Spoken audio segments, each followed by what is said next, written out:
E estar com o coração em Deus é a maior graça que nós podemos ter na vida. E hoje o tema fala para nós, porque para mim o viver é Cristo e o morrer é lucro.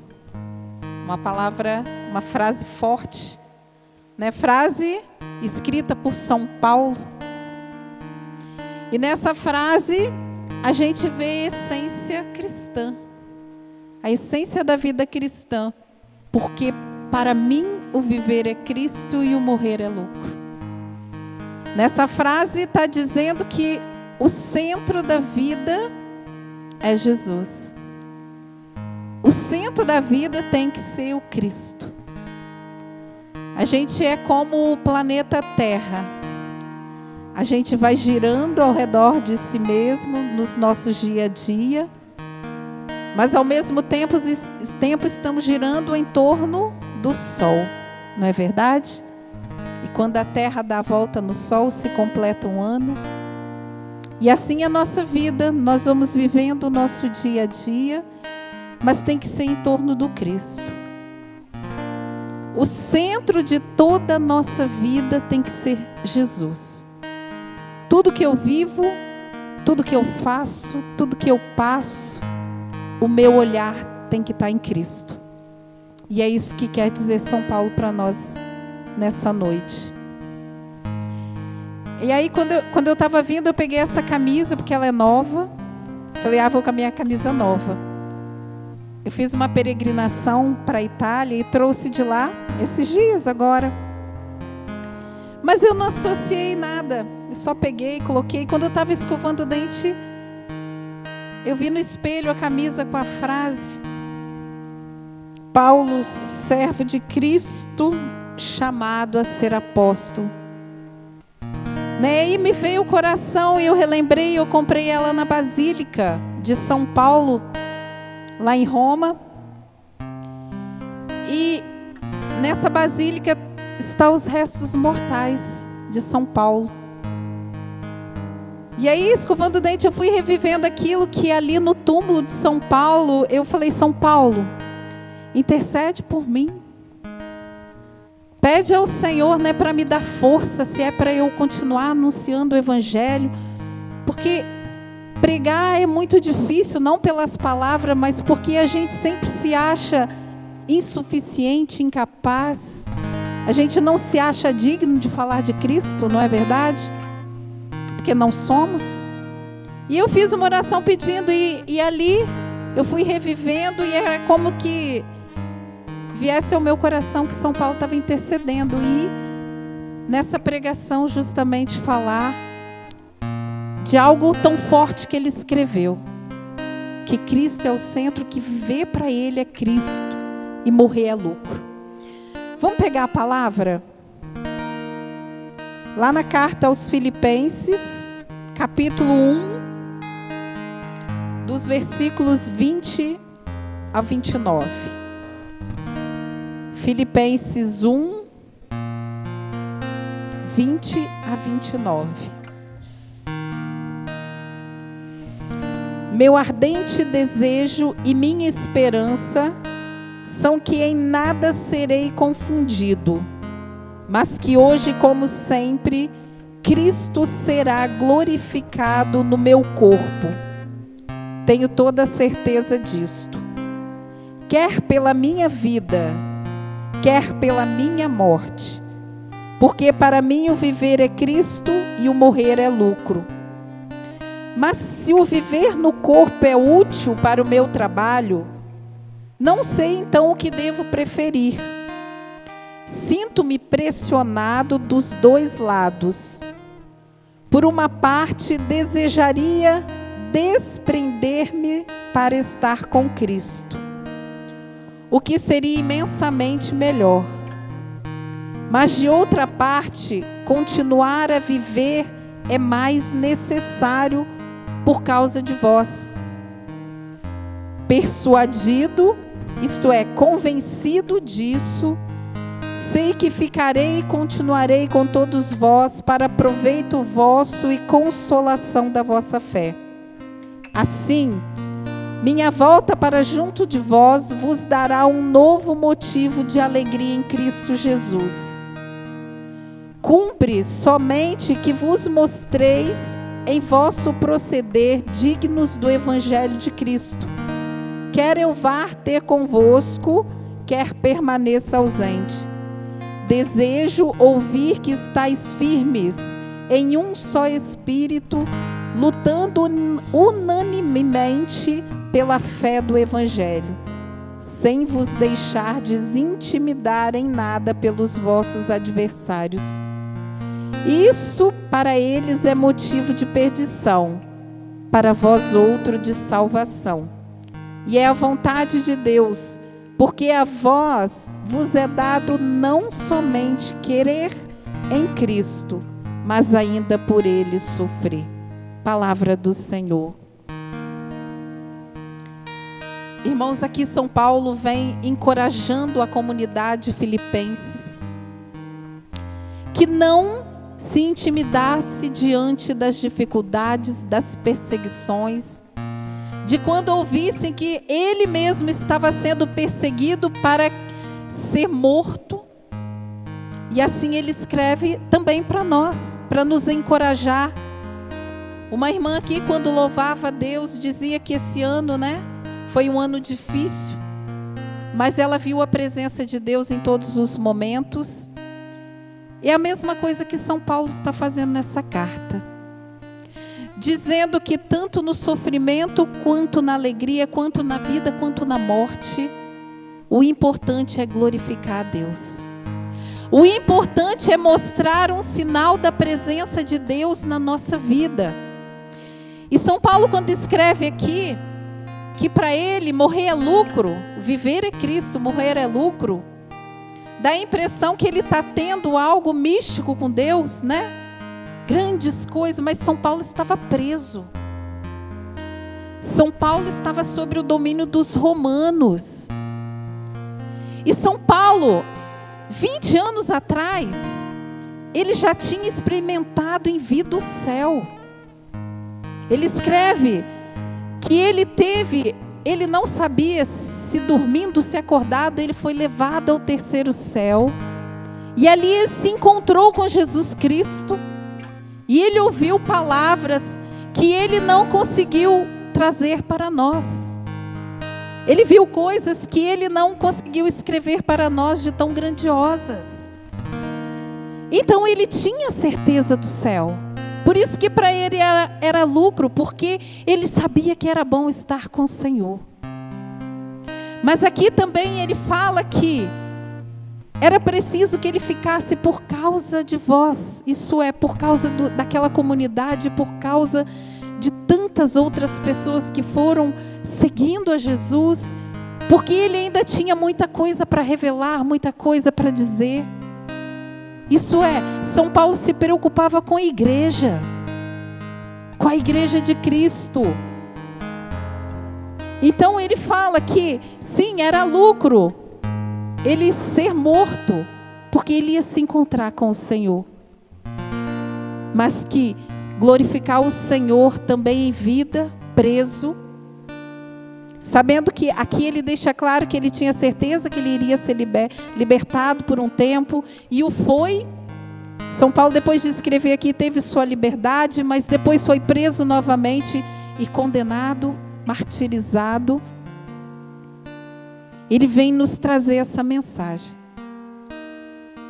Independente da situação que nós estejamos passando, o importante é que Jesus seja glorificado. Como que eu glorifico o Senhor numa situação de morte, numa situação de doença? Permanecendo na fé, permanecendo em oração, sem murmurar contra Deus. A gente glorifica o Senhor. E na alegria a mesma coisa. Se tudo está me acontecendo de bom, é porque o Senhor está concedendo. Então eu glorifico a Deus aí. Esse homem não via limites. Ele não via limites para anunciar Jesus. E quando ele fala Minha página voltou aqui. A minha esperança são que nada serei confundido.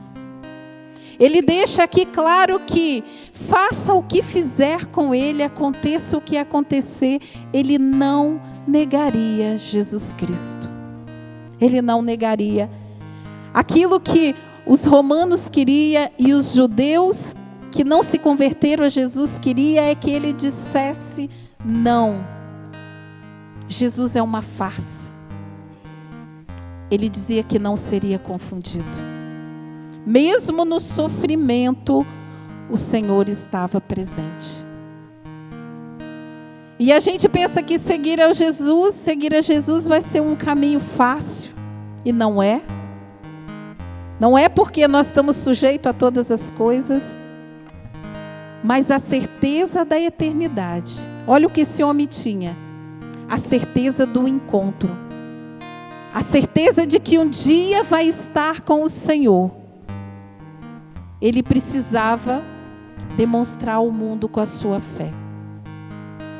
Ele precisava combater esse combate. Porque é muito difícil colocar Jesus no centro da nossa vida. É muito difícil colocar Jesus no centro da nossa vida no dia a dia.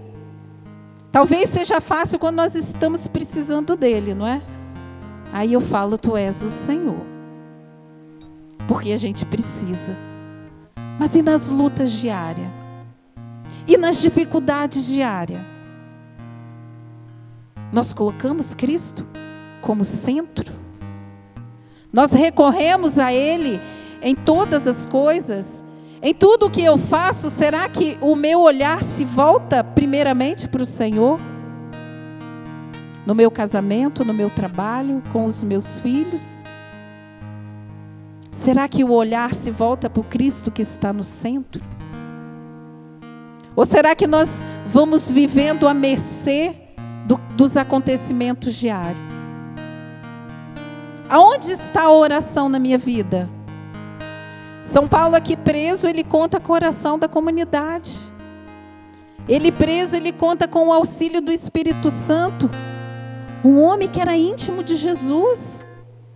Um homem que foi levado ao céu ainda vivo. Um homem ao qual todas as coisas foram reveladas a ele naquele encontro no caminho para Damasco. Vocês se lembram a conversão de São Paulo? Naquele encontro onde que ele vê Jesus e chega a ficar cego, ali foi revelado todas as coisas. Esse homem se coloca como dependente do Espírito Santo e dependente da oração da igreja. Irmãos, o grupo de oração fortalece a nossa fé. A oração em unidade com a igreja fortalece a nossa fé. São Paulo vem mostrar isso, pedindo as orações àquela comunidade. E ele tinha certeza que Deus estava ouvindo, porque ele diz que pelas vossas orações ele iria ser solto, ele não seria condenado naquele momento, para que ele pudesse glorificar ainda mais o Senhor, ainda mais a Deus. Ao ponto de Nero se enfurecer. E num determinado momento, quando Jesus falou, é agora, São Paulo é martirizado. Um homem que deu a vida, que, como ele diz, combateu o bom combate. Traz para nós essa mensagem de perseverança em buscar o Senhor. Diariamente até o fim da vida. Nós não podemos pensar em desanimar, porque ainda falta muito, ou pouco, não sabemos. Mas a perseverança final é que vai nos dar a coroa da glória. Então eu falo para vocês, aguenta firme. Aguenta firme no Senhor, aguenta firme na missão que Deus te confiou. Como servos, como pai de família, como mãe. Né? Não precisa estar com um microfone para poder evangelizar. glorificar Jesus com a vida, com o corpo. A gente glorifica a Deus com o nosso corpo, com o nosso falar.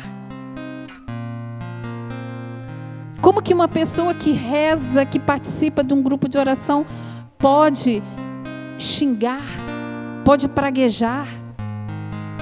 Aí a gente não glorifica a Deus com o nosso corpo. Mas uma pessoa de Deus glorifica pelas suas palavras, pelas suas ações. E lendo essa passagem também me recordei que nessa peregrinação, um momento de um impacto muito grande que eu tive foi quando nós visitamos a igreja onde está o corpo incorrupto do beato Carlo Acutis, né, que hoje nas redes sociais o Papa vai canonizar dia 27 de abril, se não me engano, de 2025. Gente, quando eu cheguei diante daquele corpo, que eu vi aquele jovem, um jovem enorme, ele era alto, de calça jeans, tênis da Nike, uma jaqueta,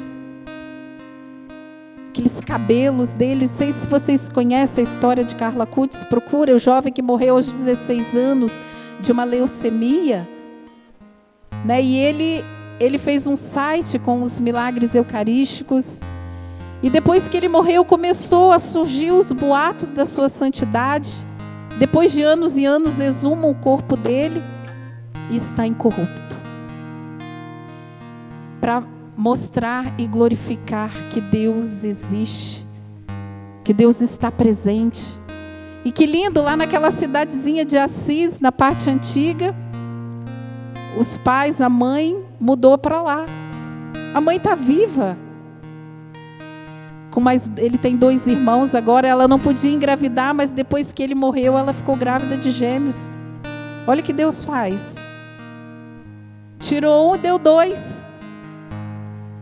Então ela mora ali. E assim, não cabe na nossa cabeça, pelo menos na minha cabeça não cabe. Uma mãe vê seu filho ali, aquela fila de gente diariamente, né, para venerar o corpo. Olha a grandeza de Deus. E aí eu vi que o nosso corpo glorifica a Deus. Ele ali só com aquele corpo incorrupto, a gente vê, Deus existe. Deus está no meio de nós, Deus está nos chamando à santidade. E em uma profecia, em um sonho para a mãe dele, fala que depois que ele for canonizado, virá uma geração de santos. Uma geração de santos. O Senhor está nos chamando a ser santos. No estado que vivemos, casado, solteiro, jovem de idade, culto, não culto, sabendo ler, não sabendo, Deus está chamando a santidade. E para isso é preciso combater as batalhas, o bom combate. Que nessa noite nós tomemos a decisão de colocar Jesus como centro da nossa vida. Não é lembrar do Senhor, é deixar Ele ser Senhor. Vamos cantar? Vai colocando a mão no coração. Feche os seus olhos. Irmãos, Deus está no meio de nós. Deus está conosco. Em todos os momentos da nossa vida, o Senhor nunca se afastou de nós. E é por isso que nós estamos aqui nessa noite. Porque a mão do Senhor nos sustentou. Olha, nós conseguimos vencer tantas coisas até aqui. Tantas dificuldades, tantas provações. E estamos aqui nessa noite de feriado rezando. Rezando, querendo ter esse encontro com o Senhor. O Senhor está conosco. E nós não podemos abandonar as nossas batalhas, os nossos combates.